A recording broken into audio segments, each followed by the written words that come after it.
Assalamu alaikum warahmatullahi wabarakatuh. My name is Razia Nisar. I am from tutoria.pk, your Islamiyat instructor. उम्मीद करती हूँ आप सब बखैर आफियत होंगे। आज मैं आपके सामने एक नए सबक के साथ हाजिर हूँ। जैसा कि आप जानते हैं कि हम सूरह अनफाल की तिलावत कर रहे हैं, उसकी तशरीह और तौज़ीह कर रहे हैं। 4 रुकू हम पढ़ चुके हैं। आज हम सूरह अनफाल का 5वां रुकू पढ़ेंगे, जो कि आपकी किताब में सबक नंबर 5 है। सबक नंबर 5 यानी रुकू नंबर 5 में आयात हैं 38 से लेकर 44 तक, यानी 38 to 44 तक आपकी आयात आपके इस वाले सबक में शामिल हैं। यहाँ पर मैं आपके सामने आयात की तिलावत, इसका लुग़वी तर्जुमा और बामुहावरा तर्जुमा हम करेंगे और उसके बाद फिर इसकी तशरीह और तौज़ीह करेंगे। तो बढ़ते हैं आयत नंबर 38 की तरफ। अल्लाह ताला आयत नंबर 38 में फरमाते हैं, औज़ु बिल्लाहि मिनश शैतानिर रजीम, बिस्मिल्लाहिर रहमानिर रहीम, कुल लिल्लज़ीना कफ़रू इन यंतहू युग़फ़र लहुम मा क़द सलफ़ व इन यऊदू फ़क़द मदत सुन्नतुल अव्वलीन। कुल कह दीजिए, लिल्लज़ीना उन लोगों को जो कफ़रू काफिर हैं, इन अगर, यंतहू वो बाज आ जाएं, युग़फ़र मुआफ़ कर दिया जाएगा, लहुम उनके लिए, माँ वो जो कुछ, कद सलफ़ पहले हो चुका है या गुज़र चुका है, व इन और अगर, याऊदू वो फिर करेंगे, फ़क़द तो बेशक, मदद जारी हो चुका, सुन्नतु तरीका, अल अव्वलीन अगले लोगों का। बामुहावरा तर्जुमा करते हैं। अल्लाह ताला फरमाते हैं, ए पैगंबर मोहम्मद मुस्तफ़ा सल्लल्लाहु अलैहि वसल्लम, कुफ़ार से कह दो कि अगर वो अपने अफ़आल से बाज आ जाएं तो जो कुछ हो चुका है वो उन्हें मुआफ़ कर दिया जाएगा, और अगर फिर वही हरकत करने लगेंगे तो अगले लोगों का जो तरीक़ जारी हो चुका है वही उनके हक़ में बरता जाएगा। आयत नंबर 38 की तशरीह और तौज़ीह की तरफ बढ़ते हैं। इस आयत में तंबीह की जा रही है। अल्लाह ताला हदायत फरमा रहे हैं रसूलुल्लाह सल्लल्लाहु अलैहि वसल्लम को कि रसूलुल्लाह सल्लल्लाहु अलैहि वसल्लम आगे लोगों को ये फरमा दें कि जो कुछ वो कर चुके हैं, अगर वो इस्लाम कबूल कर लेते हैं तो जो कुछ उन्होंने पीछे किया वो मुआफ़ कर दिया जाएगा, उस पर उनसे मुआख़ज़ा नहीं किया जाएगा। उलमा इस बारे में कहते हैं कि जो इंसान, जो शख्स दायरा इस्लाम में दाखिल हो जाता है तो जो कुछ उसने अपनी पिछली ज़िंदगी में किया होता है उससे फिर उसका मुआख़ज़ा नहीं होता। लेकिन अगर वो इस्लाम लाने के बाद फिर जाए या इस्लाम लाने के बाद भी अपनी हरकतों से बाज ना आए तो अल्लाह रब्बुल इज़्ज़त उससे सख्त किस्म का मुआख़ज़ा फरमाते हैं। फिर क्या होगा कि उसके पिछले गुनाहों की भी उसको सज़ा मिलेगी, और इस्लाम लाने के बाद भी जो उसने अपनी हरकतों को नहीं छोड़ा, उन पर मुस्तिर रहा है, तो उसकी भी उसको सज़ा मिलेगी।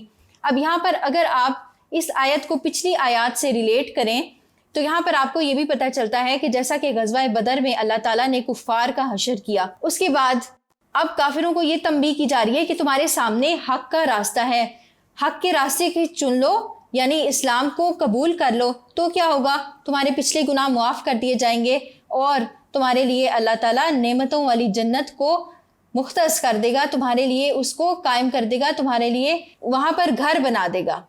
यानी जब एक काफिर इस्लाम कबूल कर लेता है, जब एक शख्स दायरा इस्लाम में दाखिल हो जाता है, तो वो ऐसा ही है जैसा कि वो अपनी माँ की कोख से आज ही पैदा हुआ हो, वो गुनाहों से ऐसा धुल जाता है जैसा कि उसने कोई गुनाह किया ही ना हो। यानी इस्लाम ले आना आपकी पिछली ज़िंदगी में जो कुछ किया होता है उसका कफ़ारा बन जाता है। तो यहाँ पर इसी बात की तरफ तवज्जो दिलाई जा रही है कि अगर आप इस्लाम को कबूल कर लेते हैं तो आपकी पिछली ज़िंदगी के गुनाह माफ़ हो जाएंगे, लेकिन साथ में तंबीह कर दी, अगर अपनी हरकतों से बाज ना आए तो जैसा कि पिछले लोगों का हाल हुआ वैसा ही तुम लोगों का हाल होगा। अब यहाँ पर एक बात समझने की है, कुछ लोगों ने, कुछ मुफस्सरीन ने, कुछ उलमा ने इस आयत को बदर के साथ ही रिलेट किया है कि जैसा कि बदर में कुफ़ार का हाल हुआ वैसा ही हाल आइंदा आने वाले जो लोग हैं उनका किया जाएगा। लेकिन ये आयत जो है वो आम है, अब भी जो लोग कुफ़र पर मुस्सिर रहेंगे, इस्लाम को कबूल नहीं करेंगे, तो जैसा कि बदर के मैदान में कुफ़ार को अल्लाह ताला ने शिकस्त दी, उनका जो हाल किया, उनको जिस तरह से अजाब दिया, इसी तरह आगे आने वाले लोगों को दिया जाएगा। फिर यहाँ पर एक बात और ये है कि इसको हम जनरल ویو بھی دیکھیں گے، اس کو ہم ایک دوسرے طریقے سے بھی دیکھیں گے، یعنی اس کا ایک حکم عام بھی ہے کہ جس طرح سے پچھلی امتوں کا حال ہوا، کیا حال ہوا؟ جو لوگ اللہ کی آیات کا انکار کرتے تھے، رسولوں کو نہیں مانتے تھے، رسولوں کی تکذیب کرتے تھے، ان کا قتل کرتے تھے، ان کے خلاف سازشیں کرتے تھے اور ان کے لیے عرصہ حیات تنگ کر دیا کرتے تھے، تو یہاں پر اللہ تعالیٰ انہی کی مثال دے رہے ہیں کہ اگر تم لوگ، یعنی اے کفار، اگر تم لوگ باز نہیں آؤ گے تو تمہارا حال پچھلی قوموں کی طرح ہوگا، جیسے قوم عاد تھی، قوم سمود تھی، فرعون تھی، کس طرح سے وہ لوگ نیست و نابود ہو گئے۔ تو یہاں پر رسول اللہ صلی اللہ علیہ وسلم کے ذریعے کفار کو یہی تنبیہ کی جا رہی ہے۔ تو یہاں پر ایک تو اچھی بات ہے، خوشخبری ہے۔ خوشخبری کیا ہے؟ کہ تمہارے اسلام لانے کے بعد پچھلے گناہ معاف کر دیے جائیں گے، اور دوسری تنبیہ کی جا رہی ہے کہ اگر اسلام قبول نہیں کرتے اور اپنی حرکتوں سے باز نہیں آتے، یعنی اللہ کی نافرمانی کرتے ہو، رسول کی نافرمانی کرتے ہو، لوگوں کو تنگ کرتے ہو، تو کیا ہوگا؟ تمہارا وہی حشر ہوگا جو پچھلی قوموں کا ہوا یا جو بدر کے موقع پر کفار کا ہوا تھا۔ یہاں پر اس آیت کی تشریح و توضیح مکمل ہوئی۔ امید کرتی ہوں کہ آپ کو اچھی طرح سے سمجھ آ گئی ہوگی۔ بڑھتے ہیں ہم اگلی آیت کی جانب۔